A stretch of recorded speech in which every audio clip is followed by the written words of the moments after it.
Delhi BJP की तरफ से आज कांग्रेस मुख्यालय का घेराव किया जा रहा है। बड़ा प्रदर्शन जो है वो यहाँ पर देखने को मिल रहा है। दरअसल कांग्रेस कार्यकर्ताओं ने कल जिस तरह प्रगति मैदान के भारत मंडपम में एआई समिट में घुसकर प्रदर्शन किया था, जिसके बाद कांग्रेस के कार्यकर्ताओं को गिरफ्तार भी दिल्ली पुलिस की तरफ से किया गया, लेकिन बीजेपी लगातार आक्रामक होती हुई नजर आ रही है कांग्रेस पर।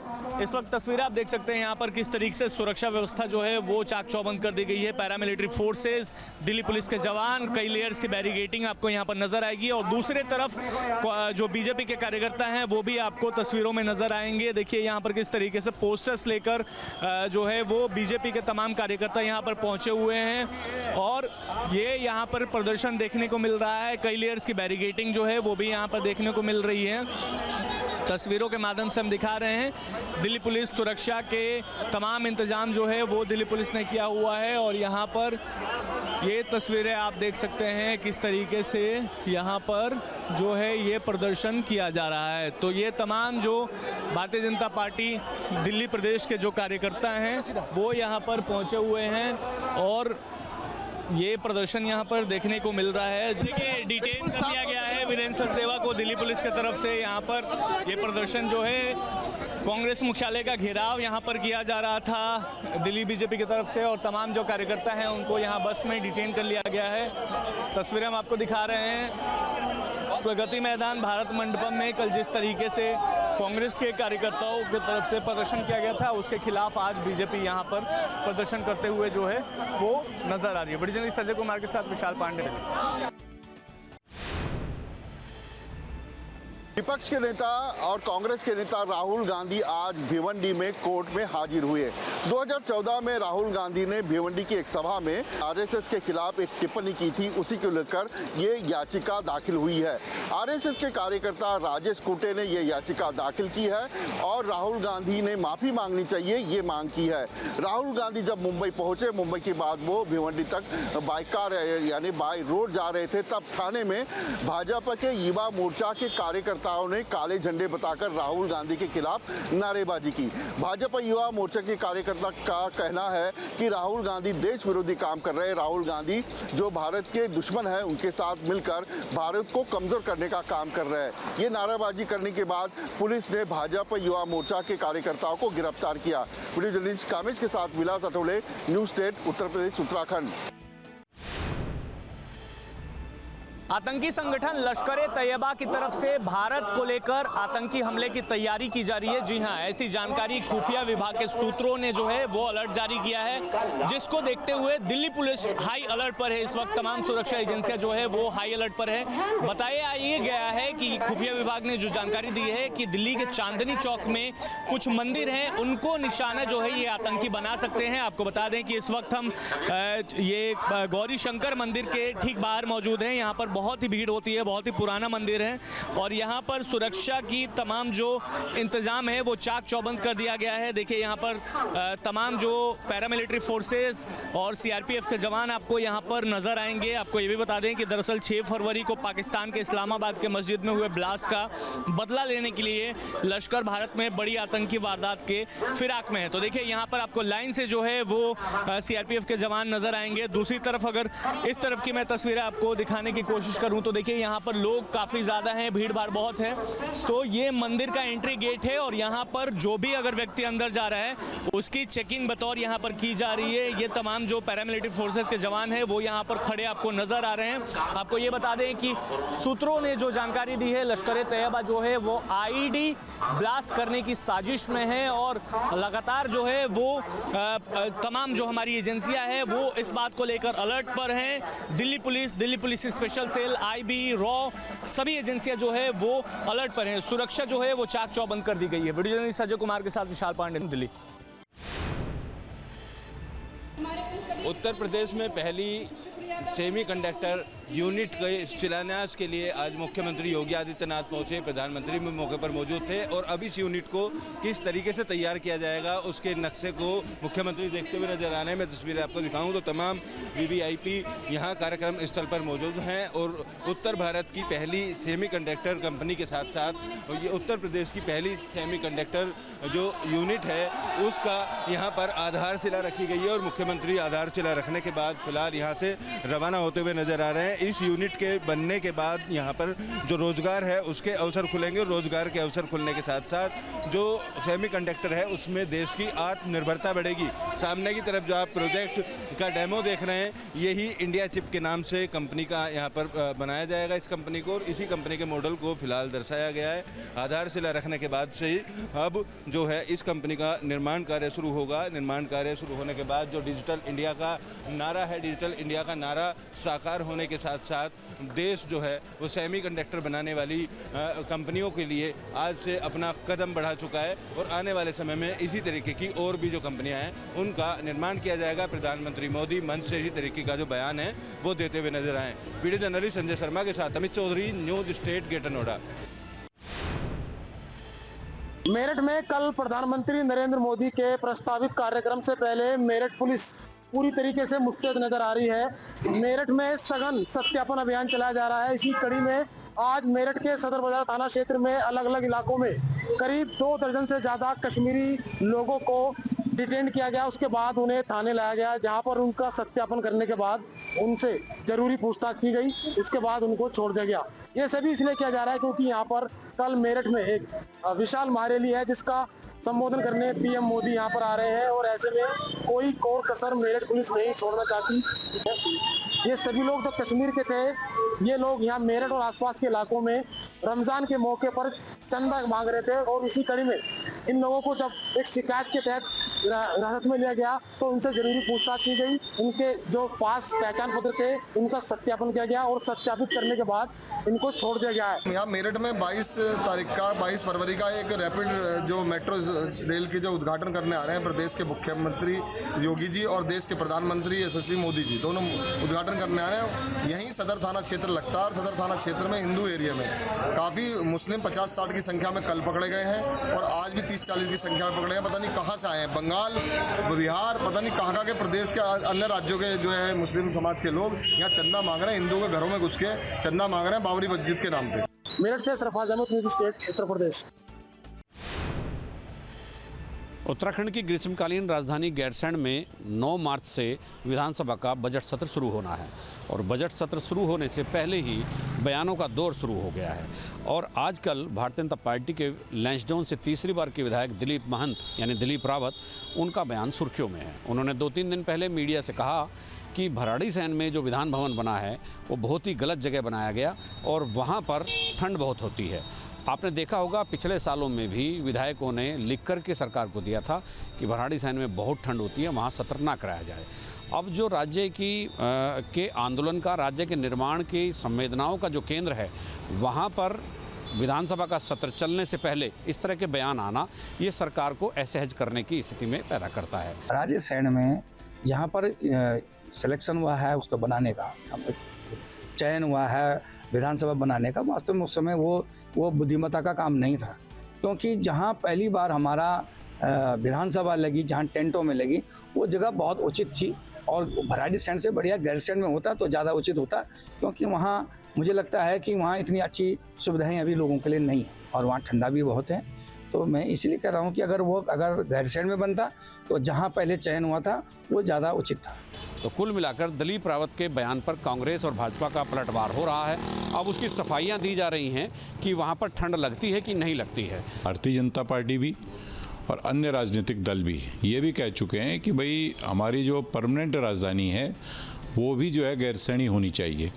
तो इसको जो है कि इस तरह से मुझे नहीं लगता देखना चाहिए, क्योंकि वो तो पर्वतीय राज्य की राजधानी गैरसैंण हो और वहाँ पर ग्रीष्मकालीन सत्र चलेगा, ये तो भारतीय जनता पार्टी खुद ही इस बात को स्वीकार कर चुकी है। अब दिलीप रावत भी बैकफुट पर दिखाई दे रहे हैं। अपने सहयोगी कैमरामैन सोनी कुमार के साथ न्यूज़ स्टेट के लिए देहरादून से अजीत सिंह राठी। मुख्यमंत्री पुष्कर सिंह धामी शनिवार को अपने व्यस्तम कार्यक्रमों के दौरान कई जिलों के भ्रमण पर रहे। अपने भ्रमण की शुरुआत उन्होंने धर्मनगरी हरिद्वार से की। हरिद्वार में उन्होंने जहां कुंभ कार्यों को लेकर कई विकास कार्यों का शिलान्यास किया, तो वहीं मेला कंट्रोल भवन में उन्होंने अधिकारियों के साथ बैठक कर इन कार्यों का जायजा भी लिया। अपने समीक्षा की इस बैठक में जहां अधिकारियों को उन्होंने समय से सभी काम पूरे करने के निर्देश दिए, तो वहीं उन्होंने चारधाम यात्रा को लेकर भी अपनी की जाने वाली तैयारियों का बखान किया। मुख्यमंत्री पुष्कर सिंह धामी ने कहा कि कुंभ को लेकर और यहाँ आने वाले श्रद्धालुओं को लेकर सरकार पूरी तरह से गंभीर है और कुंभ से पहले सभी कामों को समय से पूरा कर लिया जाएगा। 2027 के कुंभ के लिए, कुंभ मेले के लिए यहाँ समीक्षा बैठक आज आयोजित की गई और लगभग 250 करोड़ की लगभग योजनाओं का यहाँ पर आज शिलान्यास भी किया गया है। सभी कार्य समय पर पूरे हों, कुंभ की सभी व्यवस्थाएं सुव्यवस्थित तरीके से हो, सभी लोग उसमें अपना सहभाग बने, सभी विभाग एक दूसरे के समन्वय के साथ काम करें। अस्थायी और स्थायी जो निर्माण कार्य होने हैं उसकी एक टाइमलाइन तय कर दी गई है। मुख्यमंत्री पुष्कर सिंह धामी इसके बाद हरिद्वार से सीधा चमोली गए, जहां पर उन्होंने जनजातीय समागम सम्मेलन के समापन समारोह में प्रतिभाग किया। मुख्यमंत्री ने इस समापन समारोह में प्रतिभाग कर जनजातीय संस्कृति की तारीफ करते हुए कहा कि यह पहाड़ की एक धरोहर है जिसके लिए सरकार हमेशा कटिबद्ध और वचनबद्ध रही है। मुख्यमंत्री पुष्कर सिंह धामी ने आज के अपने दौरों की समापन अल्मोड़ा में स्थित एक कार्यक्रम में प्रतिभाग कर किया। मुख्यमंत्री पुष्कर सिंह धामी के इन दौरों के दौरान जहां सुरक्षा को लेकर खासे इंतजाम किए गए थे, तो वहीं दूसरी व्यवस्थाएं भी चाक चौबंद थी। न्यूज स्टेट के लिए हरिद्वार से महावीर नेगी। गुजरात में बढ़ रहे लव जिहाद की घटनाओं को देखते मद्देनजर सरकार ने जो मैरिज रजिस्ट्रेशन है उसमें फेरबदल करने का निर्णय किया है, जिसमें जो सलीम है वो सुरेश बनकर जो मासूम लड़कियों को, जो नाबालिग लड़कियों को जो अनलीगल तरीके से मैरिज रजिस्ट्रेशन कर रहे थे, क्योंकि जो लड़की की उम्र 18 साल में 2 दिन कम हो या 4 दिन कम हो, जिसको लेकर वो मैरिज रजिस्ट्रेशन कर रहे थे। उसके बाद लड़की और उसके माता पिता को ब्लैकमेल किया जा था, बड़ी रकम है वो ऐठी जा रही थी। उसके बाद सरकार को जो डेलीगेशन है, अलग अलग समाज के जो डेलीगेशन है, पटेल समाज है, ठाकुर है, क्षत्रिय समाज के अलग अलग डेलीगेशन है, उन्होंने सरकार को रजूआत करी, उनको बताया कि इस तरीके से हमारी जो बहू बेटियों को फंसाया जा रहा है, जिसके बाद सरकार ने जो मैरिज रजिस्ट्रेशन है उसको फेरबदल करने का निर्णय किया है। 30 दिन तक लोगों के सुझाव है वो मांगे जा रहे हैं। उसके बाद जो कड़े नियम है वो बनाएंगे, क्योंकि सरकार के जो कुछ अधिकारी है वो कुछ पैसों के लिए ये जो सर्टिफिकेट है वो जाली बनाते थे। ये पूरा जो रिकॉर्ड है जो पंचमहाल, बनासकाठा और अलग अलग जिलों से मिला है, जिसके बाद सरकार है वो अब एक्शन मोड में आ गई है और कड़ी जो कार्रवाई है वो कुछ ही दिनों में होने वाली है। जो भी लड़का लड़की शादी करने के लिए जाए तो उसका चार्ज जो तलाटी से लेके मामलतदार तक कर दिया है, और माँ बाप को उनको व्हाट्सएप और मीडिया के माध्यम से उसको जानकारी दे दी जाएगी कि आपकी लड़की यहाँ शादी करने के लिए आई है। तो ऐसा कायदा, ऐसा रूल्स सरकार ने किया है, लेकिन उसका हम विरोध इसलिए करते हैं, हमें संतोष नहीं है, क्योंकि हमने जो भाग के शादी करते उसको रोकने के लिए सरकार के सामने लड़ाई की थी, लेकिन सरकार ने ऐसा कुछ किया नहीं है। सिर्फ जो पुराना नियम था उसको सिर्फ रिपीट किया है, इसीलिए हम उसका विरोध करते हैं। और जब तक ये रूल्स लागू नहीं किया जाता तब तक एसपीजी की लड़ाई हमारी जारी रहेगी। कैमरामैन अचल खत्री के साथ बलदेव ब्रह्मक क्षत्रिय, अहमदाबाद। टैक्स चोरी के मामले ने पूरे देश में तहलका मचा दिया है। जाहिर तौर पर इस तरह से टैक्स चोरी करना ये साफ तौर पर दर्शाता है कि भारत में कई ऐसे रेस्टोरेंट्स हैं जो आज भी टैक्स इवेजन कर रहे हैं। बिरयानी बेच करके 70,000 करोड़ के टैक्स इवेजन का ये मामला जाहिर तौर पर बहुत ज़्यादा गंभीर है, इसलिए अथॉरिटीज़ अब सतर्क हैं।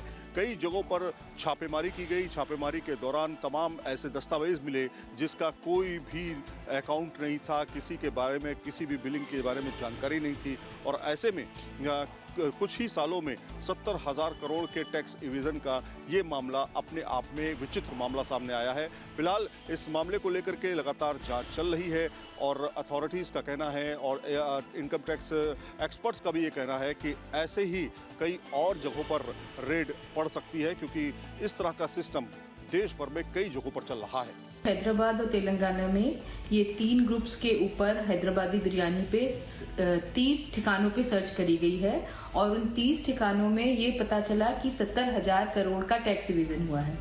एक्चुअली इंडिया में टैक्स इवेजन जो है वो एक माइंडसेट है। आप किसी भी जगह जाइएगा आपको टैक्स इवेजन मिलेगा ही मिलेगा, पर यहाँ पे इन्होंने एक नई चीज शुरू करी है कि इन्होंने अपनी जो बिलिंग सॉफ्टवेयर था उस बिलिंग सॉफ्टवेयर में इन्होंने बल्क डिलीशन कर दिया। तो जो इनके बिल्स बनते थे कैश वाले उनको ये सारा डिलीट कर देते थे। तो इस तरह से इन्होंने जो है पूरा 5-6 सालों में इनके करीब 100 से ज़्यादा ठिकाने हैं जो कि इनके रेस्टोरेंट्स हैं। उन सारे रेस्टोरेंट्स में टोटल मिला के इनका 70,000 करोड़ आया है। पर ये 70,000 करोड़ जब आप 100 से ज़्यादा रेस्टोरेंट्स में डिस्ट्रीब्यूट करेंगे तो एक रेस्टोरेंट का इवेजन जो है वो 5 लाख से ज़्यादा नहीं आएगा। पर ये प्रूव करता है कि छोटी छोटी चोरी जो है एक एक रेस्टोरेंट में वो कितनी बड़ी चोरी बन सकती है। वीडियो जर्नलिस्ट जयराम के साथ सईद आमिर हुसैन, दिल्ली। कानपुर में फर्जी मार्कशीट और डिग्री बनाने के गिरोह के भंडाफोड़ के बाद पुलिस ने इस मामले में अपनी जांच का दायरा अब बढ़ा दिया है। पुलिस ने मामले की विस्तृत जांच के लिए एक एसआईटी का गठन किया है। एडीसीपी साउथ के नेतृत्व में 14 सदस्यीय एसआईटी गठित की गई है जो मामले में बाकी बचे आरोपियों की गिरफ्तारी करने के साथ साथ इस पूरे नेटवर्क के तार जोड़ने का काम करेगी। दरअसल यह गिरोह लोगों को बिल्कुल ओरिजिनल मार्कशीट उपलब्ध कराता था और इस गिरोह के सदस्यों के तार तमाम यूनिवर्सिटीज़ में ऊपर बैठे हुए अधिकारियों से थे। इसके चलते लोगों को बिना एग्ज़ाम दिए ओरिजिनल मार्कशीट उपलब्ध करा दी जाती थी। ऐसे में पुलिस के सामने सबसे बड़ी चुनौती इस नेटवर्क का पता करने की है कि आखिर इस नेटवर्क में किस स्तर के लोग इन्वॉल्व हैं। शुरुआती दौर में कहा यह गया कि बाबू स्तर के लोग इन धोखेबाजों से, घपलेबाजों से मिले हुए थे जिनसे साठगांठ करके यह गिरोह फर्जी मार्कशीट और ओरिजिनल मार्कशीट का ये पूरा खेल कर रहा था। इस पूरे रैकेट का संचालन किया जा रहा था। लेकिन माना जा रहा है कि ऊपर बैठे कुल सचिव और सचिव स्तर के अधिकारियों की मिलीभगत के बगैर इतने बड़े रैकेट का संचालन नहीं किया जा सकता है। ऐसे में पुलिस अब इस पूरे मामले की डिटेल्ड इंक्वायरी करेगी और दूध का दूध और पानी का पानी करने का काम किया जाएगा। दरअसल पुलिस ने 900 से अधिक प्रमाण पत्र इस पूरे मामले में बरामद किए हैं और साथ ही साथ दावा किया है कि इस गिरोह के तार 9 राज्यों की 14 यूनिवर्सिटीज़ तक फैले हुए हैं। ऐसे में अब ये एसआईटी किस तरीके से काम करेगी और इसके हाथ किन बड़े लोगों के गिरेबानों तक पहुंचेंगे, देखने वाली बात होगी। वीडियो जनता से भांग Shyam Tiwari, News State Kanpur. UGC act पर सुप्रीम कोर्ट द्वारा रोक लगाए जाने के बाद भी ये मुद्दा थमता हुआ नजर नहीं आ रहा है, क्योंकि आज सवर्ण मोर्चा की तरफ से एक बड़ा प्रोटेस्ट मार्च निकाला गया है लखनऊ में। और ये तस्वीर देखिए, ये लखनऊ के परिवर्तन चौक की तस्वीर है जहां पर सवर्ण मोर्चा के सैकड़ों की तादाद में जो कार्यकर्ता हैं वो यहां पर इकट्ठा हुए हैं और इस एक्ट का विरोध कर रहे हैं। हालांकि देखा जाए तो इससे पहले ही सुप्रीम कोर्ट इस पूरे मामले पर रोक लगा चुका है और इस मामले की सुनवाई भी बहुत जल्द मार्च में होनी है। तमाम लोग इस वक्त मेरे साथ जुड़े हुए हैं जो इस मोर्चा से संबंधित हैं। ये बताइए कि सुप्रीम कोर्ट इस एक्ट पर पहले ही रोक लगा चुका है, उसके बाद भी आप लोग प्रोटेस्ट कर रहे हैं, इसकी वजह? देखिए, सुप्रीम कोर्ट के किसी भी उसमें हम दखलंदाजी नहीं चाहते हैं, क्योंकि दूसरे लोग जो हैं, जो एसटी और नाना प्रकार की जो लोग हैं, वो तो प्रोजेक्ट कर रहे हैं कि इस कानून लागू किया जाए। एक दूसरा समूह जो है वो उसको लागू करने तो हम लोग इसलिए ये एक इस तरह से विस्तार से, अभी तो एक छोटा सा कार्यक्रम है, लेकिन भविष्य में यदि उन लोगों ने ऐसा नहीं किया, कानून की तरफ से सपोर्ट में आए, तो फिर हम लोग बहुत भविष्य में बड़ा एक कार्यक्रम आयोजन करेंगे जिसमें सरकार को ये सोचना ही पड़ेगा कि इस कानून को वापस लेना है। देखिए ये तस्वीर देखिए, ये सवर्ण मोर्चा के द्वारा एक प्रोटेस्ट मार्च निकाला गया है लखनऊ के परिवर्तन चौक पर, जिसमें सैकड़ों की तादाद में जो इस मोर्चा से जुड़े लोग हैं वो शामिल हुए हैं। इनका कहना है कि जो ये पूरा एक्ट है वो गलत है और इस एक्ट को लागू नहीं होना चाहिए। सवर्ण मोर्चा का पूरा कार्यक्रम है और जो पोस्टर्स लेकर इस मोर्चा के लोग यहाँ पर पहुंचे हुए हैं, उन्होंने पोस्टर्स में जो लिखा है काला कानून वापस लो, काला कानून वापस लो सवर्ण मोर्चा की तरफ से। तो ये तमाम चीजें इस वक्त यहाँ पर देखी जा रही है। सबसे महत्वपूर्ण चीज ये है कि अगर हम इस एक्ट की बात करें तो पिछली सुनवाई के दौरान सुप्रीम कोर्ट ने तमाम टिप्पणियां की थी इस एक्ट को लेकर, और सुप्रीम कोर्ट ने कहा था कि कहीं ना कहीं ये असमानता को फैलाने वाला एक्ट है। हालांकि उसके बाद सुप्रीम कोर्ट ने इस पर रोक लगाई, अगली सुनवाई के लिए डेट निर्धारित की गई है। लेकिन विरोध को देखते हुए ही सुप्रीम कोर्ट ने इस पर रोक लगाई थी। हालांकि यहाँ मौजूद लोगों का कहना है कि जब तक इस मामले में कोर्ट अपना अंतिम फैसला नहीं सुना देता है, तब तक विरोध का स्वर ऐसे ही सबको दिखने वाला है। वीडियो जर्नलिस्ट बगराना के साथ अविनाश सिंह, न्यूज स्टेट लखनऊ। 27 फरवरी को रिलीज होने वाली फिल्म यादव जी की लव स्टोरी को लेकर यादव समाज में बवाल साफ देखा जा सकता है। हमारी मौजूदगी इस वक्त बहजोई के बड़े मैदान में है, जहां पर भारतीय किसान यूनियन समेत यादव समाज के हजारों की संख्या में यहाँ पर समर्थक मौजूद है। साथ ही उनका ये कहना है कि यादव जी की जो लव स्टोरी मूवी है उसमें यादवों के सम्मान को ठेस पहुंचाई गई है। इस फिल्म को रिलीज होने के लिए अगर हाईकोर्ट जाने की जरूरत पड़ी तो वहां पर भी जाया जाएगा। साथ ही जो भी सिनेमाघर इस फिल्म को रिलीज करने की कोशिश करेगा उसे बैन कराने का काम भी किया जाएगा। जिस सिनेमाघर में भी ये फिल्म रिलीज होगी उसको बैन कराने का काम किया जाएगा। जब किसी समाज के ऊपर, किसी की बहन बेटियों के ऊपर कीचड़ उछालने वाली ये फिल्म लाइन करेगी तो उसमें विरोध होंगे। अब देखने वाली बात ये होगी कि ये फिल्म रिलीज होती है या नहीं।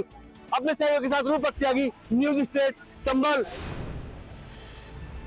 राजधानी लखनऊ में जिस तरीके से सौंदर्यीकरण का काम चल रहा है, ये कैसरबाग चौराहा है। इसे लखनऊ में कैसरबाग चौराहे के नाम से जाना जाता है, और उसके लेकर के अब नई मांग विश्व हिंदू महासंघ उत्तर प्रदेश के द्वारा की जा रही है कि इसका नाम वंदे मातरम राष्ट्र जागरण पद यात्रा के माध्यम से इसके नाम को बदला जाए।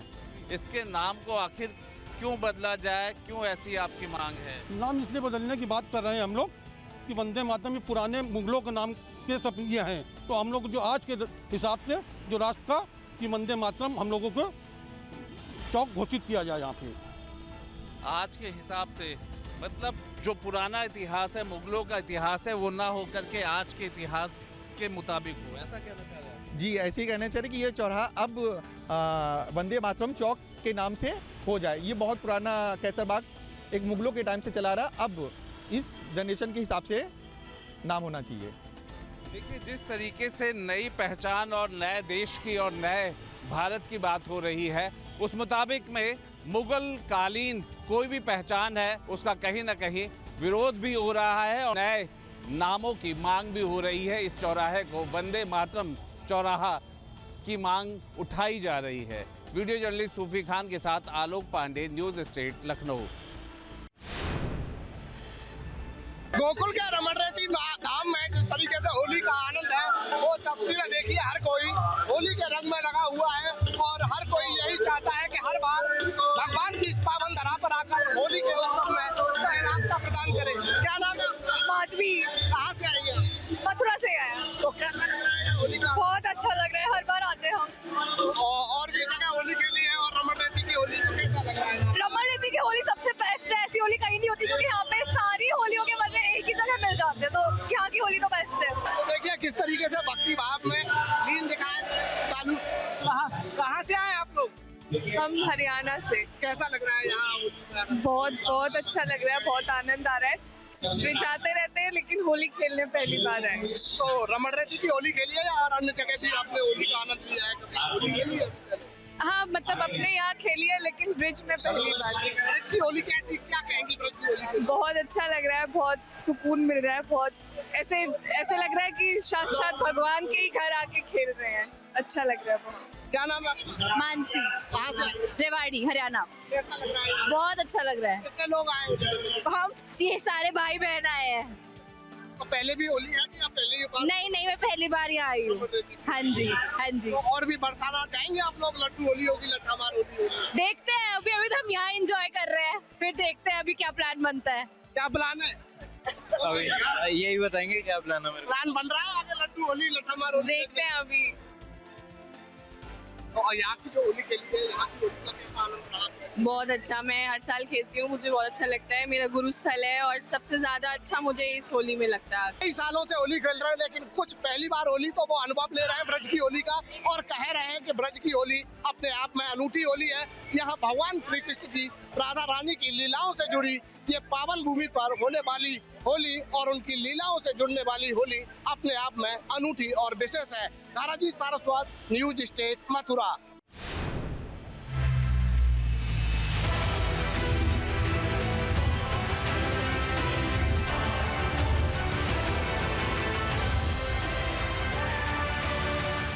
आपके मोबाइल पर तुरंत आएगी ब्रेकिंग न्यूज।